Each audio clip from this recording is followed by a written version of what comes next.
En fait, moi, la question que je me pose vraiment, Ouais. et on peut commencer la discussion comme ça et on voit si ça fait un sujet de vidéo, mais la question que je me pose, c'est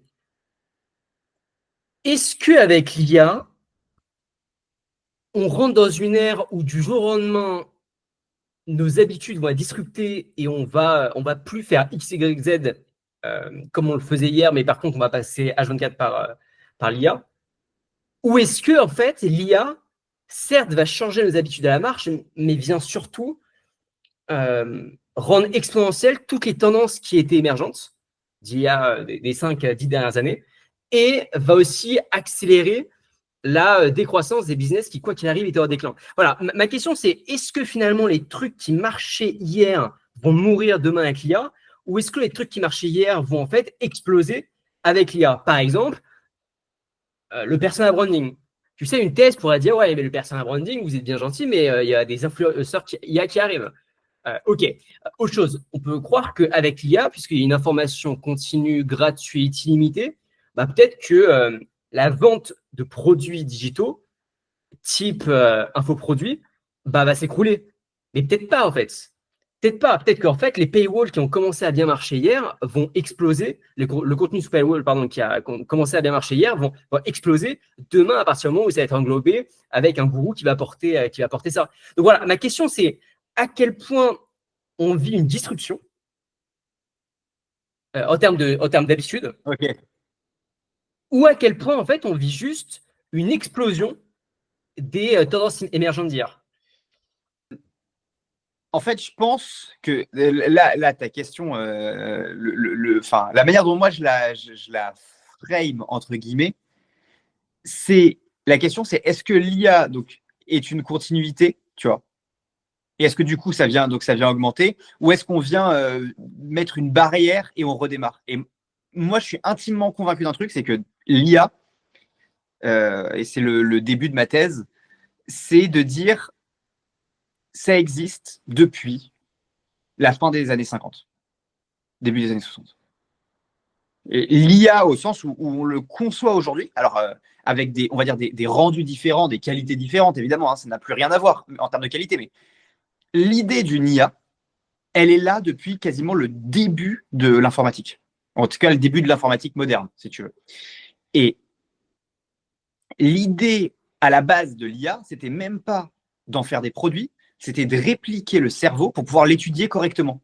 C'était un but de recherche pour se dire, OK, on va répliquer un cerveau, on va comprendre comment le cerveau fonctionne en faisant un cerveau numérique, et ce cerveau numérique, bah, du coup, on va pouvoir l'utiliser pour mieux soigner le nôtre, mieux comprendre le nôtre, mieux comprendre la psychologie, le machin, le truc, tout ce que tu veux.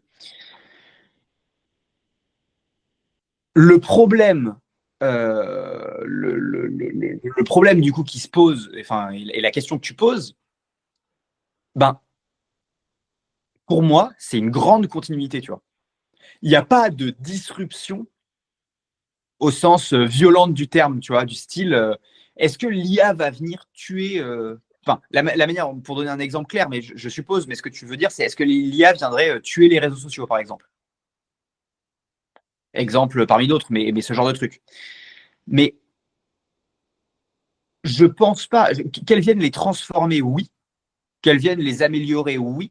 Qu'elles viennent modifier l'expérience, oui. Mais je ne pense pas qu'elles viennent tuer, et notamment tuer les boîtes de réseaux sociaux. Tu vois, je te donne un exemple, mais les boîtes de réseaux sociaux ou les boîtes d'informatique récentes n'ont pas pour autant tué les boîtes d'informatique plus anciennes. Je veux dire, IBM existe toujours, tu vois. Alors oui, on pourrait dire, mais IBM est aujourd'hui moins gros qu'il l'était à l'époque. IBM n'est plus dans les top boîtes comme il l'était à l'époque. Pour autant, IBM n'est pas mort, tu vois. Les boîtes qui sont mortes, BlackBerry par exemple, tu vois, c'est des boîtes qui commercialement n'ont pas réussi à se réinventer, n'ont pas réussi à refaire des produits sexy. Et il y en a plusieurs comme ça, évidemment, mais c'est plutôt, à mon avis, des erreurs de management de la boîte que réellement des boîtes qui ont été tuées par un changement de marché. C'est juste que le changement de marché a accéléré le truc. Je te donne un exemple. Kodak, tu me l'as cité, je ne sais plus, on parlait l'autre jour, mais tu m'as cité Kodak. Kodak, à mon avis, ils ont souffert plus d'un mauvais management et de mauvais choix stratégiques que juste du marché qui a bougé. Il y a plein de boîtes dans le même style. Les marchés, je te prends Samsung par exemple. Tu vois, Samsung, pour moi, c'est un exemple de boîte qui, à travers les âges, ils sont capables de changer drastiquement de produit. Quand les télés marchaient bien, enfin, tu vois, les téléviseurs étaient un marché gigantesque. Samsung était leader sur les télévisions. Aujourd'hui, Samsung est premier ou deuxième sur les téléphones mobiles. Et si demain, il y a, j'en sais rien, tu vois, des devices AI, je pense que Samsung sera dans les 5 premiers sur les devices AI. Parce qu'ils ont été premiers sur les frigos avant ça, parce qu'ils sont proches premiers sur les frigos. Enfin, tu vois. Et ce genre de boîte très bien managée arrive toujours, notamment par la puissance du capital, par la puissance de l'image de marque qu'elle a et de la qualité qu'elle délivre et ainsi de suite, arrive toujours plus ou moins à s'adapter. Et je pense que ce sera pareil pour toutes les marques d'IA et pour du coup toutes les tendances. Je ne pense pas que l'IA vienne tuer des tendances et vienne tuer massivement des marques. Que l'IA change la manière dont on travaille et tue des jobs me semble plus. Il y a plus de chances que ça vienne tuer des jobs, d'après moi, que ça vienne tuer des boîtes. La boîte, si elle est bien gérée, elle se réinventera. En fait, je te rejoins et pour le coup, je parlais plus de venir tuer des tendances que de venir tuer des marques. Je suis d'accord avec toi, une marque, finalement, c'est un petit chapiteau avec des produits, un angle, ce que tu veux. Bon, bah, ça pivote, ça s'adapte, je suis d'accord. Moi, c'était plus venir tuer des habitudes de consommation. Exemple, à quoi servent les médias si demain, tu peux avoir de l'actualité infinie qui sortent tous les jours avec les meilleures sources à droite, à gauche, personnalisées à tes habitudes de consommation au format QM. Les médias, pour moi, ne viennent apporter qu'une chose, enfin deux choses plutôt. Soit il y a l'auteur, et donc c'est l'auteur qu'on veut lire. Donc là, c'est du personal branding, c'est du gourou, et c'est pour ça d'ailleurs qu'il y a de plus en plus de journalistes qui sont en train de cartonner sur The Hive ou sur Substack, qui quittent leur rédaction pour venir s'installer en solo, et qui gagnent certaines fois beaucoup plus d'argent d'ailleurs, sur ces plateformes-là. Et la seconde raison, c'est l'autorité du média dans le fait que, en fait, on lit un média parce qu'on se dit que ce média, on a confiance dans ce qu'il raconte. C'est pas de la manipulation, c'est pas bullshit, etc., etc. Mais lorsque tu vois à quel point le niveau de confiance, le degré de confiance des citoyens vis-à-vis des grands médias est en train de s'éroder totalement, tu te dis, bon, ils ont peut-être un peu moins ce facteur-là pour eux. Voilà un exemple d'habitude. Enfin, d'habitude, c'est si on peut avoir tout gratuit, limité, en mieux formaté, personnalisé, pourquoi est-ce qu'on consommerait ça? Et ça, cette même question, on peut l'avoir sur plusieurs choses. Tous les formateurs en ligne, aujourd'hui, si on peut avoir tout gratuit, limité, personnalisé, à quoi ils servent? Alors, je comprends ton point, par exemple, mais reprenons le point du média. Le problème du point du média, c'est que là, on mélange deux trucs. Enfin, on mélange plusieurs choses, je pense. Le fait que la confiance s'érode dans les médias, enfin, la confiance en les médias s'érode, n'a rien à voir avec l'IA. C'était déjà le cas depuis quelques années. Sûr. Et je pense que peu importe les progrès de l'IA, si on continue plein de choses sur cette voie-là, ça continuera de s'éroder. Et voilà. Donc ça, mettons-le de côté parce que pour moi, c'est un autre phénomène. Mais Non, enfin, en fait, je parlais de ce phénomène juste pour dire il y avait deux facteurs qui fait qu'aujourd'hui on lit un média. C'est soit parce qu'on a confiance dans les news, ok, c'est un journaliste diplômé, etc. Donc on a confiance en eux, ou alors c'est le gourou, c'est le personal branding. Le truc, c'est que, pour moi, c'est les deux choses qui justifient le fait que aujourd'hui on s'informe via des médias et pas forcément directement via une IA. Ouais, mais c'est là où je me dis, ça pour moi, l'IA va pas venir le changer parce que je reviens sur mon idée de marque tout à l'heure. Quelque part, là, on reparle de marque. Puisque si tu lis les échos, tu lis les échos pour la marque Les Échos ou le journaliste, mais quelque part, c'est une problématique de branding, d'après moi. Et du coup, tu iras pas forcément lire une IA qui te donne des infos. Et il y a un autre truc aussi, c'est qu'il faut que l'IA, elle te pioche tes infos quelque part. Donc, il faut bien qu'il y ait à minima des reporters, tu vois, ou des mecs, ou une méthode pour faire remonter de la réalité vers le média, quoi. Sinon, tout le monde devient média, et là, ça devient le joyeux bordel. Là, ça devient le joyeux bordel. Ouais, non, mais il y avait comme ça une blague, un mème sur Twitter qui m'avait beaucoup fait rire. C'était une personne qui posait la question, mais en fait, qu'est-ce qu'on va faire demain? Ça va être quoi nos métiers? il y avait une image qui disait notre rôle, ça va être de divertir les foules à jamais. Et donc, on voyait un fou qui dansait un peu à droite à gauche. Et j'ai l'impression que y a peut-être un monde. Alors, on a déjà eu cette question de où se trouve la valeur, etc.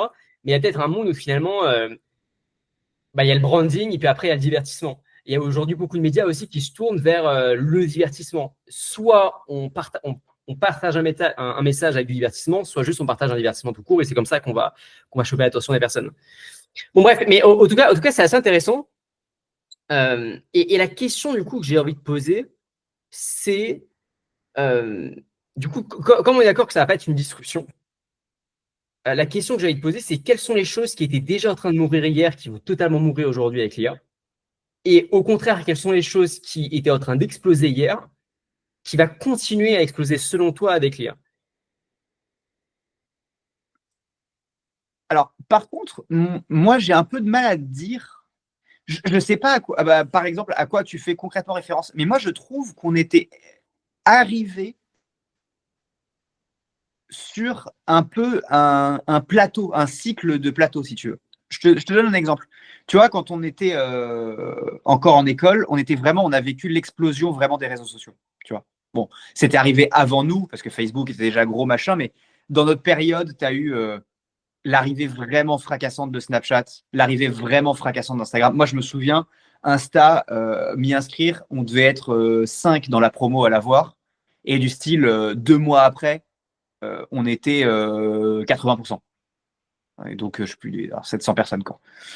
Il y a eu TikTok juste après. Pareil, Twitter, certes, ça existait déjà depuis un moment, mais vraiment, nous, j'ai vu plein de gens aller dessus. LinkedIn, j'ai vu le truc exploser. C'était juste un truc de CV, tu vois, et tu t'es retrouvé avec des gens qui produisent du contenu, toutes les gens. Tu vois, il y avait vraiment cette expansion.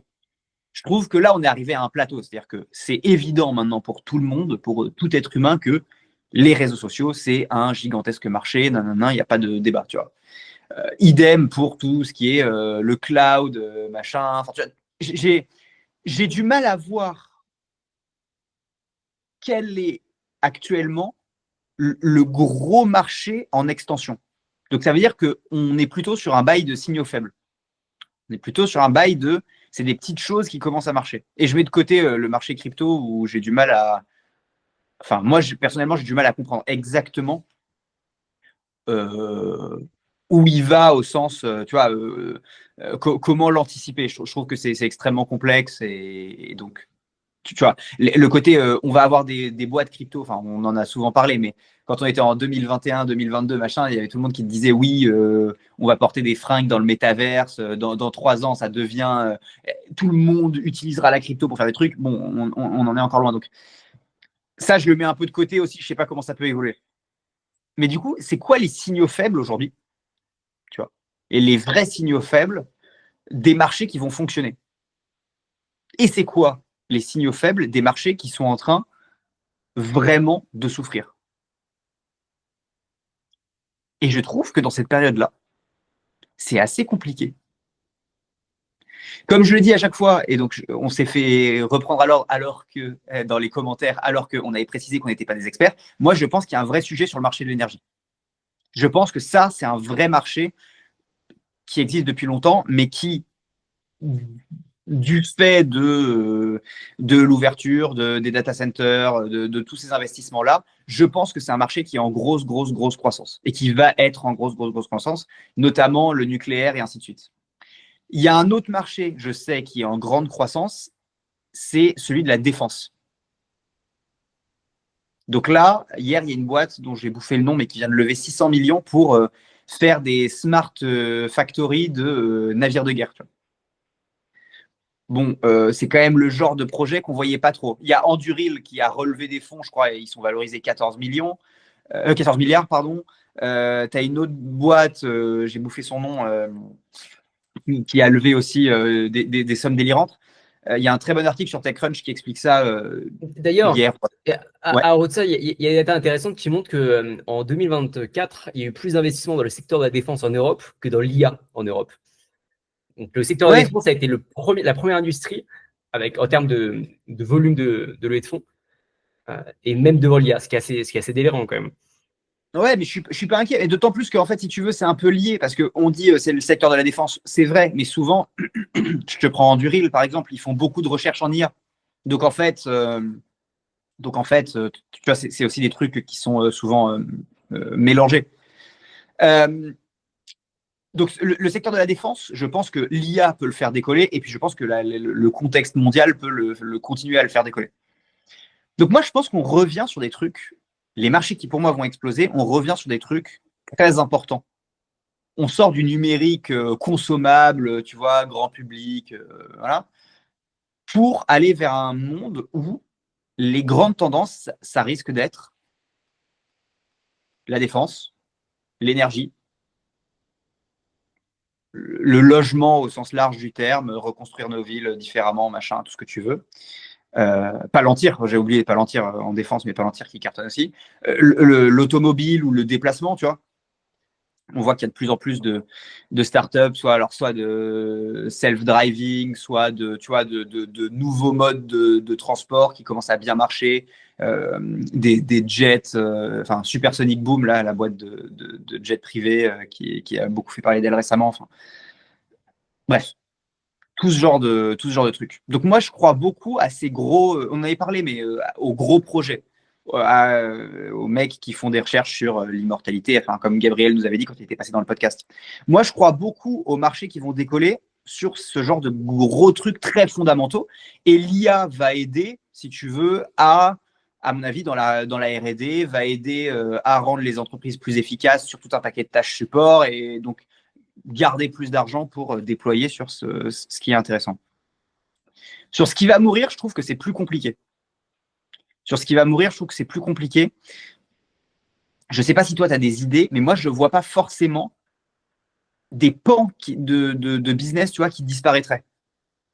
Encore une fois, des boîtes par-ci par-là, oui, évidemment, mais des pans de business qui disparaissent, pour l'instant, je n'ai pas les idées claires là-dessus.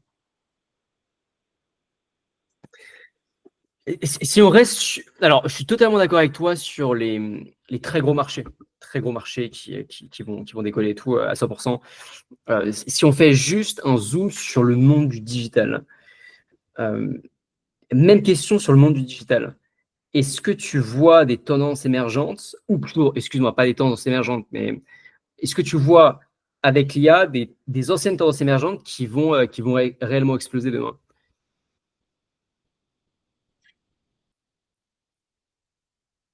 C'est pas lié à l'IA. Moi, aujourd'hui, ce que je vois, et quand je discute avec des invests notamment, et je discutais avec deux de mes invests, et ce qu'ils essayent de faire, et donc leur analyse, c'était tous les investissements qu'ils ont faits,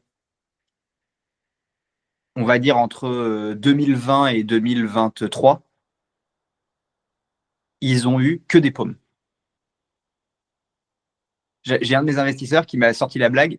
Sur cette période-là, tu es la dernière startup qui me reste dans mon portefeuille, vivante. Wow. Donc, le corollaire de ce truc-là, c'est quoi? Le corollaire de ce truc-là, c'était de dire, du coup, maintenant, je me focus sur des boîtes en digital qui ont un vrai business model et qui font du fric. Ce qu'on dit depuis longtemps, mais qui continue d'arriver, c'est si tu veux faire du digital, fais du digital qui ramène de l'argent quasiment day one. Ou à minima, qui a un business model très clair et des ambitions très claires de gagner de l'argent. Tu peux plus faire de la R&D sur du digital. Ça n'existe plus. Enfin, j'exagère, à moins que tu fasses un modèle d'IA pur jus, genre Mistral, mais à part ça, c'est très compliqué. Regarde Cursor. Cursor, boîte IA, première boîte 100 à millions. atteindre 100 millions le plus Oh, non. rapidement possible. Pourquoi?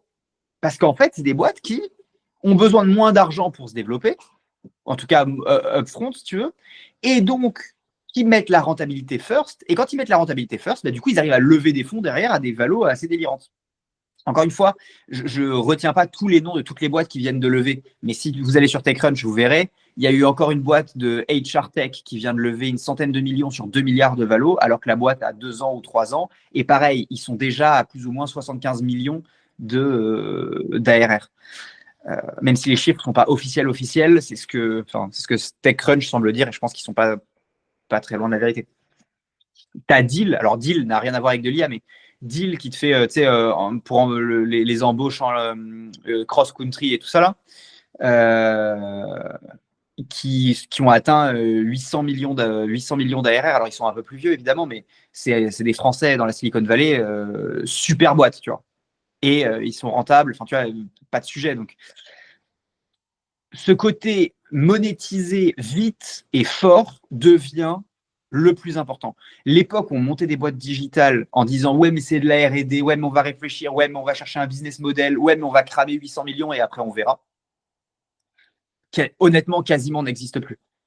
Les gens ont pris trop, enfin en tout cas de ce que moi je peux voir, là pour le coup je discute avec des investisseurs français, de ce que je peux voir en France, on a pris trop de paumes si tu veux.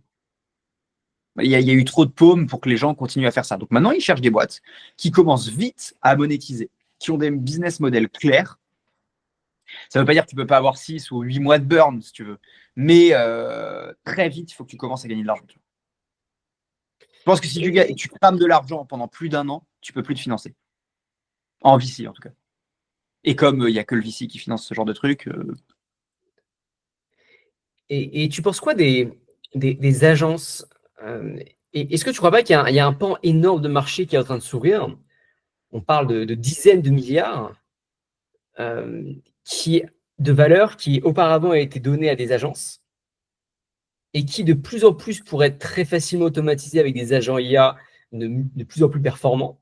Alors pas pour toutes certes, mais pour une grande majorité quand même, je pense. Ces services vont toujours être demandés par les boîtes. Est-ce qu'il n'y a pas demain des SaaS qui vont essayer de se positionner sur ça, des SaaS dopés à des agents IA, avec des pricing qui tueraient toute agence, quoi. Ça, je sais. À chaque fois qu'on parle de ça, je vois que les réactions sont très mixtes. Si tu as plein de gens qui nous disent ouais, vous avez raison parce que peu importe. Et souvent, il y a des professionnels qui nous disent ouais, mais les gars, vous abusez. En fait, ce qui se passe, c'est que ça va automatiser éventuellement des tâches très basiques, mais ça ne remplacera pas le besoin d'une agence. Peu importe le métier qui est derrière, mais le raisonnement est souvent le même. Ça ne remplacera pas une agence parce que dès que ça devient un peu plus dur, un peu plus complexe, un peu plus personnalisé, il y a toujours besoin de quelqu'un. Et c'est là que se pose la question technique, en fait. Jusqu'où l'IA va aller? Est-ce qu'on est encore en train de réellement progresser ou est-ce qu'on est sur du marketing parce que trop de gens ont cramé du fric? Je te donne un exemple de ce que je dis. Souvent, nous, on tient ce discours en disant oui, l'IA va remplacer plein de trucs, on n'a plus besoin des agences, on n'a plus besoin des comptables et on se fait fracasser. Et je comprends. Mais pourquoi c'est important aussi que nous, on sorte de notre, tu vois, que nous-mêmes, on prenne du recul par rapport à notre vrai, à nos idées, et qu'on se challenge nous-mêmes. Je vais faire le chemin inverse et je vais essayer de donner raison. Parce que c'est vrai qu'il y a des arguments qui. Je ne suis pas d'accord avec tous, mais il y a des arguments qui sont très bons. Je te donne mon raisonnement. Si on regarde, il y a eu vraiment, fin 2022, début 2023, une accélération monstrueuse de l'IA. On est passé de rien ou quasiment rien ou des bribes de tests machin à un chat GPT fonctionnel que des millions, / centaines de millions, je pense maintenant 400 millions hier ou avant-hier, ils ont annoncé, personnes utilisent mensuellement. À minima, j'ai envie de dire quotidiennement, mais à minima, mensuellement, 400 millions de personnes utilisent le truc. C'est un produit. Petite parenthèse sur ça, Mistral vient de dépasser les 1 million de téléchargements sur son application mobile, donc Cocorico allez télécharger l'application. Et d'ailleurs, ils ont dépassé en termes de croissance du nombre d'utilisateurs ChatGPT. Je crois que ChatGPT a mis 1 mois ou 1 mois et demi, je crois, et Mistral a mis 2 semaines. Donc plutôt solide. Donc tu vois, c'est des chiffres de croissance hyper encourageants. Donc on a plein de gens qui sont passés. Maintenant, dans la réalité, le modèle s'est amélioré entre 2023 et 2025. OK ? Clairement, les modèles se sont améliorés. Clairement, la génération d'images a fait un bond gigantesque, et ainsi de suite. On peut faire plein de trucs en plus. Pour autant, je pense que si on demandait à des gens fin 22, début 23, à quelle vitesse ça va aller, ils nous auraient dit en 2025, il n'y a plus personne qui travaille. Moi, je me souviens avoir cité un auteur, il faudrait que je le retrouve, dans ma thèse, qui disait en 2025, 80% des gens seront sans travail. J'ai dû le citer vers 2021. Tu vois. Donc, dans 4 ans, plus personne, enfin, 80% des gens. Je pense qu'il y a deux sujets sur ça. Alors, pardon, je te laisse finir peut-être. Et donc, non, juste pour dire que la technologie, oui, elle avance vite, mais elle avance pas non plus si vite que ça. Entre guillemets, il y a quand même des choses qui prennent du temps. Et en plus, après, il y a l'adoption des usages qui, lui aussi, prend encore plus de temps. Pourquoi je dis ça? C'est parce que là, on nous vend de l'IA à toutes les sauces, parce qu'on a investi tellement d'argent que la plus personne n'a envie que ChatGPT. Un jour, il y a un mec qui se réveille en disant ouais, bah en fait, ça change pas la vie non plus, tu vois. C'est très cool, c'est un super produit, mais c'est un super produit comme d'autres. Personne n'a envie d'entendre ça, parce que Microsoft, quand ils ont cramé, je ne sais pas combien, on doit en être à 20 milliards d'investis sur le truc, plus tous les autres, ça se trouve, il y a 30 milliards de levées, j'en sais rien, je n'ai pas fait les calculs. Personne n'a envie d'entendre, pour 30 milliards sur une valo à 150, en fait, c'est juste un produit comme un autre qui est un peu cool. Et ce produit un peu cool, il y a 5 alternatives à peu près acceptables. Personne n'a envie d'entendre ça. La seconde partie, je te rejoins, mais la première, c'est pas un produit un peu cool. Je me disais la réflexion encore hier avec d'autres potes.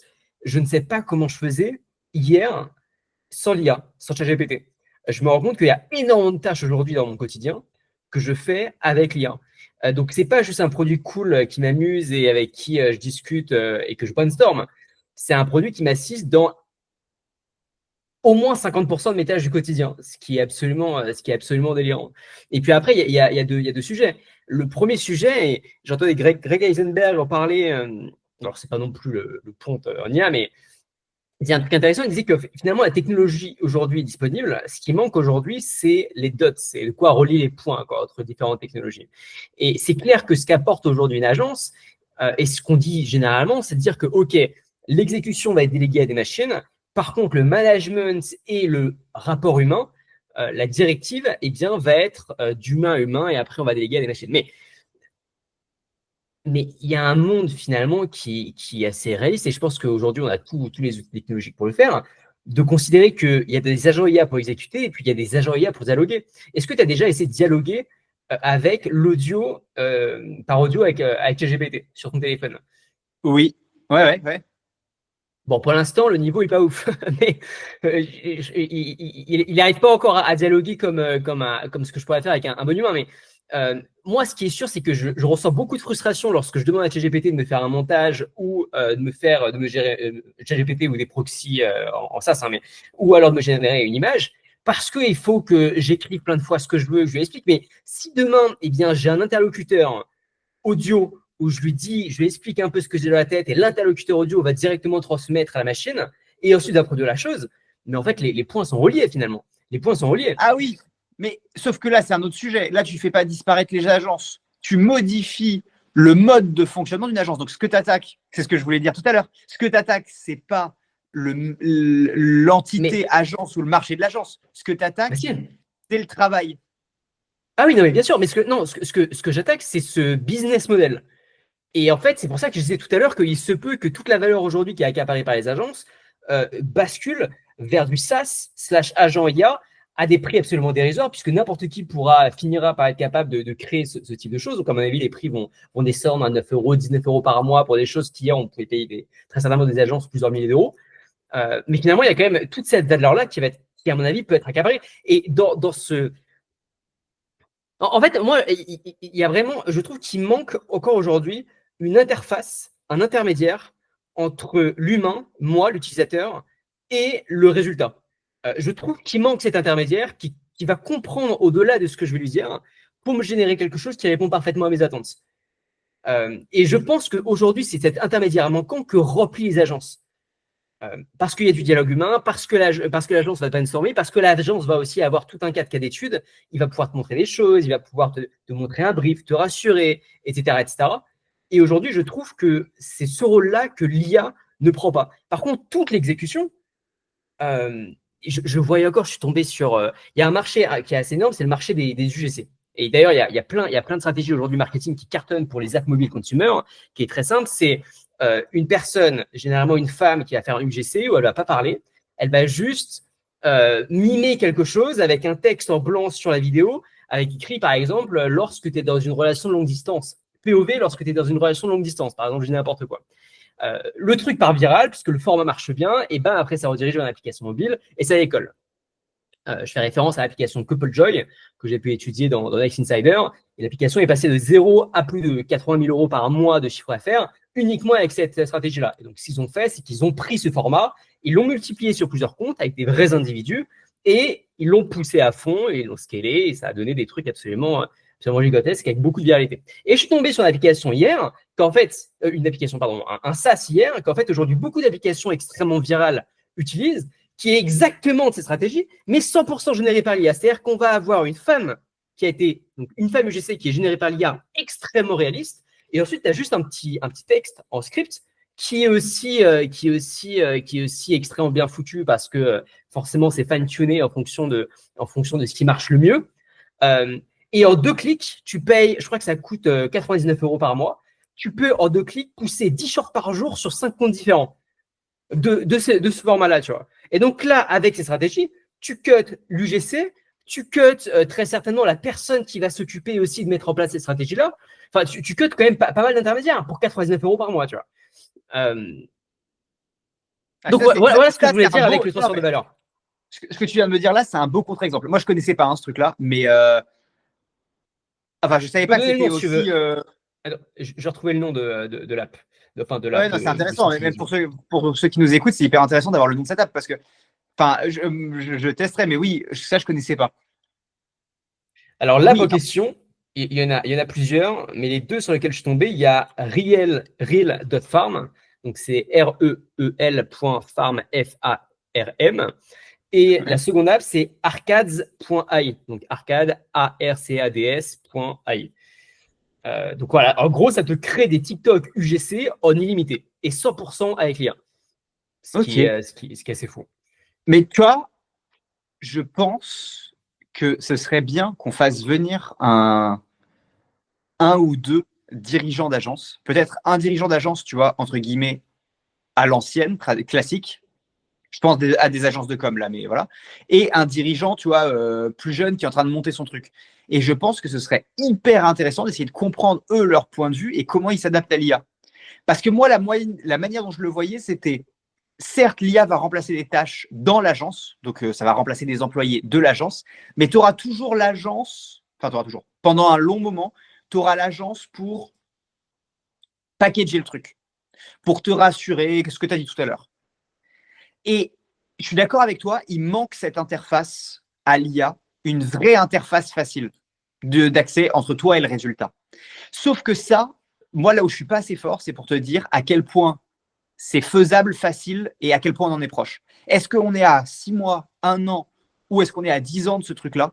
C'est là où moi, j'arrive pas à avoir les idées claires. Parce que sur l'interface, toujours pareil, alors tu vas me dire que je suis un peu négatif, mais sur l'interface, je trouve qu'on n'a pas tant progressé que ça. Enfin, si, c'est pas tout à fait vrai, mais les réponses sont quand même meilleures. Tu as une app, tu n'avais pas d'app. L'interface a progressé, mais l'interface n'a pas progressé aussi vite que la qualité des résultats, je trouve. Je trouve que la qualité des résultats. Ce qui est dingue, c'est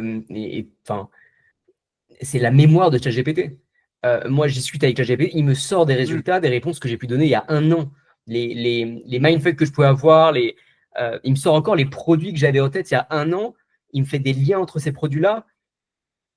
C'est fort quand même. Ça, je suis d'accord avec toi. Le côté mémoire, le côté ça a vachement progressé. Le côté résultat, ça a vachement progressé. Le côté interface, bon, elle est mieux, mais c'est le même type d'idée. Et pour moi, il y a toujours un business dans ces interfaces. Ouais, je suis d'accord.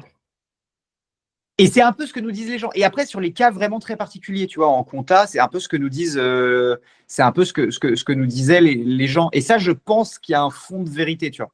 Parce que c'est pas non plus la première fois qu'on dit, ouais, on va remplacer intégrer une profession. Et en fait, cette profession, elle est toujours là. Mais en fait, ce qui est hyper intéressant, c'est la grande question qu'il faut se poser, c'est est-ce que c'est une question d'usage ou est-ce que c'est une question d'état d'esprit des clients? Ce que je pense, c'est qu'il y a… Pourquoi aujourd'hui les agences à l'ancienne existent toujours, hein, alors que finalement, pour la plupart, et je vais me faire des ennemis, elles ne sont plus du tout à jour sur les nouvelles stratégies, sur les nouvelles méthodes, les nouvelles manières de faire, etc. etc. Elles marchent parce qu'en fait, elles s'adressent à des clients historiques. Elles marchent parce qu'elles s'adressent à des clients qui sont peut-être dans la même tranche d'âge qu'elles. Pardon. Donc, une fois que cette génération va passer à autre chose, et une fois finalement que toute la nouvelle génération qui a grandi avec ces outils, eh bien, va maîtriser le capital, et ça va être cette génération-là qui va redistribuer le capital, à quel point est-ce que on va encore se tourner vers des agences, ou à quel point on va plus se tourner vers… alors peut-être que d'ailleurs ça va… Enfin, je sais pas, dites-moi dans les commentaires si je pars dans tous les sens, mais peut-être que ça va créer un nouveau type de métier, c'est les intermédiaires. Les intermédiaires, les interfaces humaines, si tu veux, les interfaces humaines entre parce que finalement, ça va plus être des agences, parce qu'ils vont plus nous, ça va plus des prestations de services, c'est des personnes avec qui on va discuter qui va justement faire le lien avec la machine. Ouais, moi, j'appelle toujours ça une agence. Ok, on dit à peu près la même chose. C'est-à-dire qu'en fait, tu as un service relation client, un service un peu stratégique à la limite, qui fait la relation avec de la production machine. Ouais. Mais ça, c'est ni plus ni moins que l'histoire de l'industrie. Hein. Version 2, mais enfin, tu avais des industries dans lesquelles tu avais des centaines de personnes qui bossaient à la main. Et ben, tu as remplacé ça par des ingénieurs qui mettent en place des machines, des chefs d'industrie qui disent, qui expliquent comment on va vendre le truc, et puis des machines qui produisent le produit en question. C'est ni plus ni moins qu'un playbook industrie, d'après moi. Ça. Mais, mais, c'est vrai que au moment où on se parle, je trouve, et je le dis en toute humilité, parce que d'habitude, on est péremptoire sur beaucoup de trucs, mais je trouve qu'en ce moment, on est encore dans une phase relativement floue, parce qu'il se mêle beaucoup de choses, je trouve, notamment le marketing, notamment les intérêts croisés et tout. Et je pense que il y a beaucoup d'intérêts, donc on a très envie que l'IA avance.